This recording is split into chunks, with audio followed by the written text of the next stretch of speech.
Content preview on 3 October. The deadline for the submission of proposals for a fighter aircraft for Croatia expired 75 days after they were requested on 20 July.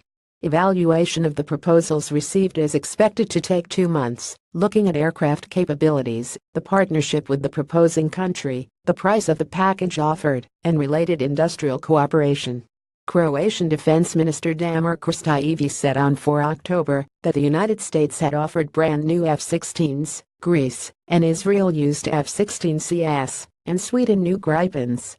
A technical study was completed in June, and a feasibility study on the whole deal is expected to be finished in mid-November. Want to read more? For analysis on this article and access to all our inside content, please inquire about our subscription options. ace.com. Contact 129 of 361 words.